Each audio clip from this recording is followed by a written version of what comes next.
Welcome back to the studio. We're doing a little bit of a different kind of video today. As you can see, I get a lot of questions on my supplies, and this is the stuff I pretty much use every day, and so I thought I'd just show you what those things are, do a shorter video. Whatever I can link is in my Amazon shop, but some stuff I got in stores, don't remember where I got it, or it's just like Scotch tape you can get anywhere, you know? So we'll go through it. Any questions? LMK. So obviously Scotch tape is one. I don't know specifically what I use this for besides just anything and everything. On the tape department, there's also this painter's tape. I got the pink one, but there's loads of colors. This is from Blick, but this is to give edge to paintings and to stick stuff down. I'll often stick stuff on the table that I don't want the paper to rip, and it's just kind of like a nice gentle tape, and I use this all the time. I also use these two tapes a lot. So this is a washi tape. I have lots of washi tapes. This is just the one I grabbed, this little daisy one. Super similar as the pink one, but even lighter. Like you can put this on a, see daisy, on a paper. What is going on? I now need to rip this smoothly or I'm gonna go crazy. There we go. Will stick stuff down, stick stuff together, really removable and reversible. This here is a double-sided tape, and it is the best one in my opinion. It's got a lot of stuff stuck to it. Basically, you stick it down like this, and then you peel off the red layer, and it's really good double-sided. This I get from Paper Source, but I'm sure you can get it all kinds of places. I always have some form of to-do list note-taking area. This is clean right now, but usually I just kind of need to jot stuff down and I'll get through it throughout the day. This one is from Papier. Very cute. I got it in their advent calendar. So this is a phone stand, and I do sometimes film on this, but also it just packs up so little, and it's really, really good for traveling. And if I'm working and I can have my phone in front of me, I just find it easier than if I'm like looking down at something. So this is clutch. I always have it with me.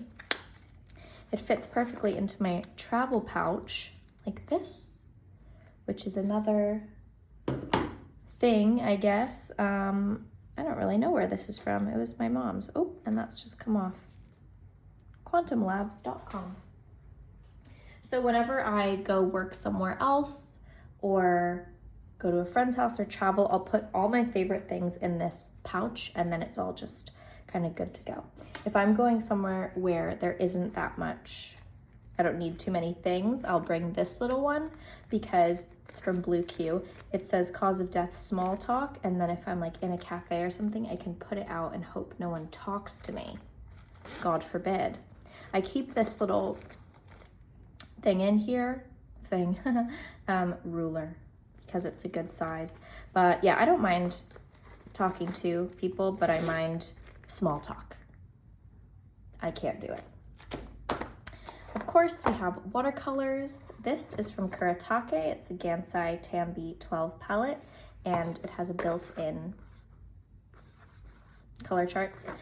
You've probably seen this 100 times, but I have all my favorite of these linked on my Amazon shop. I have loads of different watercolor palettes, but I'm just showing you one so that we're not here all day. These are my two most used sketchbooks. This one is for kind of ideas. It's a sketch paper, so it's super, super thin, and I really just like jot stuff down on it. Like, what is that? I don't know. Testing things out, notes to self, ideas. It's really, really disorganized, but so are ideas when you first get them. You just gotta get them out, you know? This is the Canson Mixed Media, so this is a bit of a thicker paper. I did a video on all the sketchbooks I use, or most of them, on my TikTok recently if you want to go into more detail, but this you can watercolor on, color pencil, paint, draw, and it holds up pretty well. So this is the piece we just did on live, if you were there, holla. And it warps a little bit, but I wouldn't use this paper for kind of like serious pieces, but it's great, especially on the go, to just pop stuff in. It's like Old Faithful, whatever it is. On the ruler note, I have lots of rulers, but just for diversity, I showed you that mini one, and then this is a bigger one, because sometimes you just have to measure stuff out, you know? These here are the pens I've been using most recently. So this black Uniball is one of my favorite pens ever. I use it to make my notes in my planner, draw stuff. I'm gonna use it later today to do some drawing. And this is kind of like my go-to core pen. I love it. I also currently have it in purple for kind of side character notes and things like that where I need a different color. Another goat black pen is the Micron, which is great for writing. Drawing. I mean, I don't really write with it. It's more of a drawing pen. I have it in a bunch of sizes here. I have it in loads and loads of sizes, but these are my most used ones.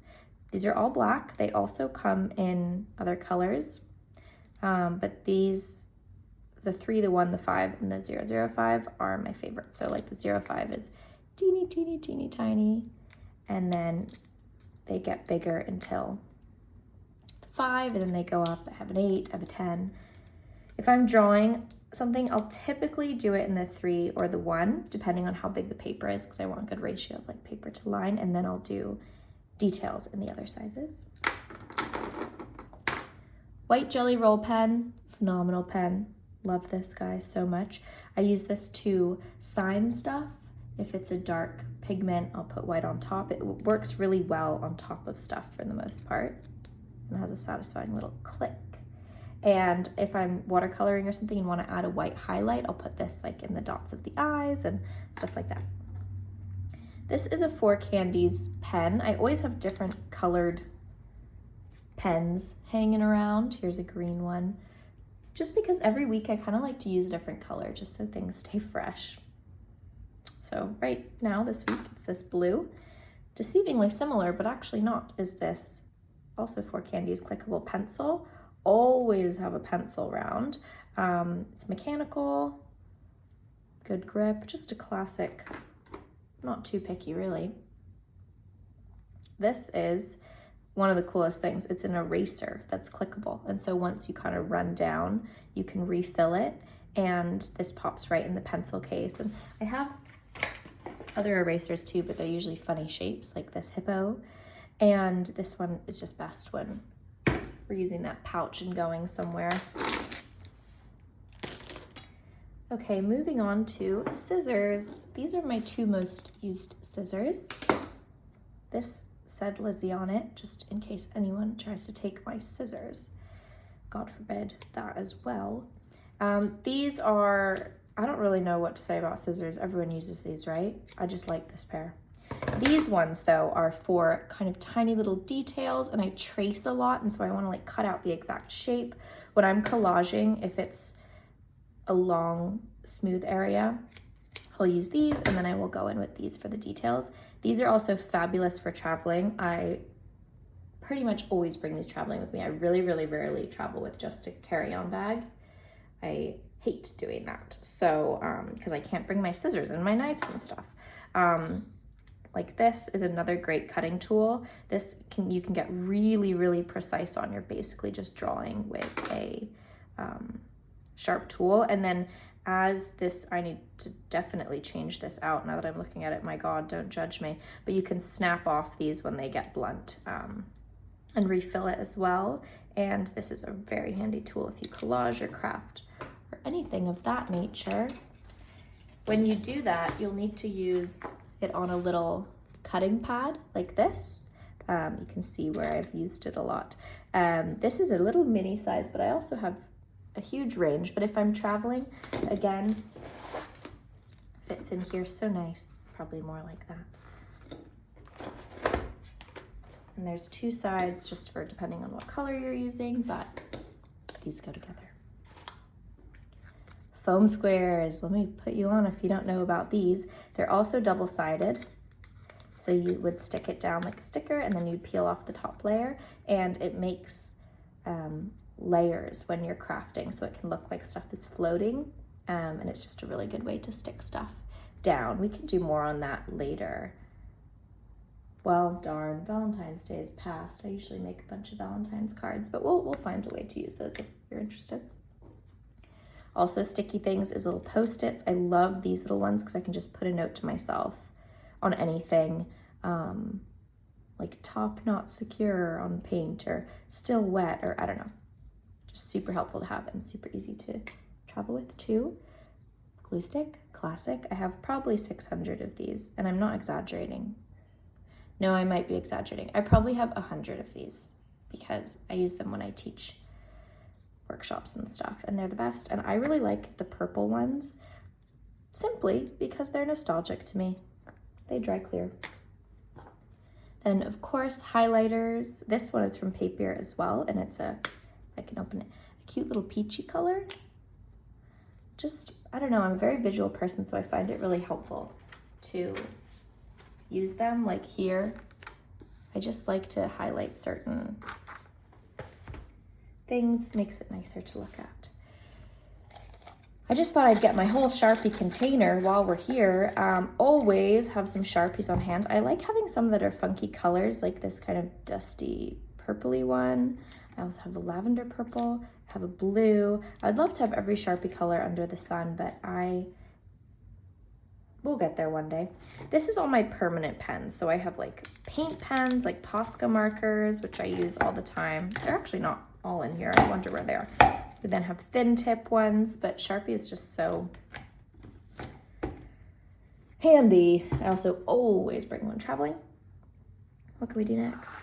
Oh, these are, I use dairy container tops to mix my paints. These are some that are dried that I might be reactivating or just haven't really cleaned, but just like a classic yogurt. Oh, guess I really like yogurt. Sour cream, reduced mozzarella, creme fraiche. I always keep these tops. I have so many, but they're just the best for mixing, and I like to reuse them. And also, you guessed it, if I'm traveling, this is really easy to slide into my little pouch.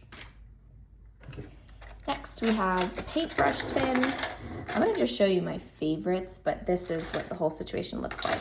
This is not all of my paintbrushes. I have my big paintbrushes in this one here. I've done a few videos on how these different ones paint, and so they're on TikTok if you're curious, but like this is all kind of hard and doesn't look very usable, right? But if I'm using glue or something, it comes in handy. I have a really hard time throwing out paintbrushes.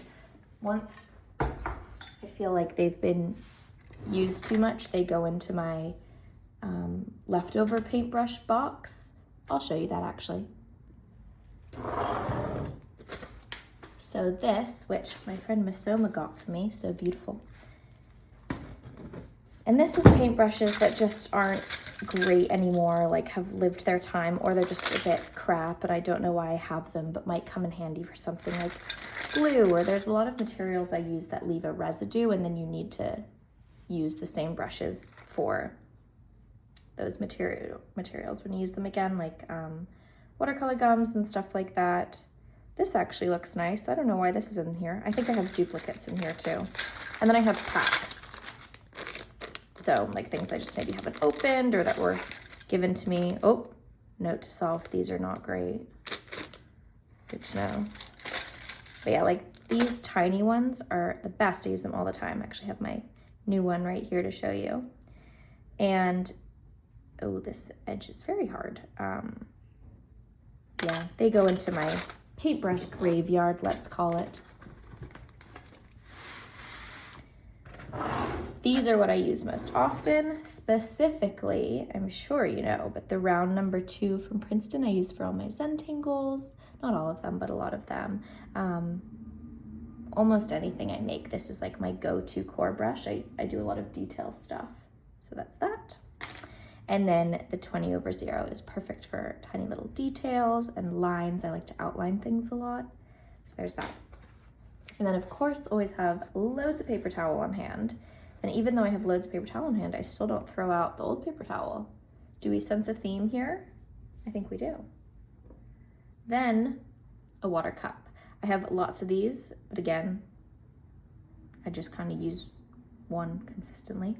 There's also a cat. The cat is very helpful to have in the studio because it's soft and cute to look at, and that's just really necessary, isn't it? Anyways, this was a little, come here. This was a little tour of my most used supplies. Hopefully this kept you entertained while you're having lunch or something. If you want to see me use anything specific, let me know, and if not, I'll see you next time.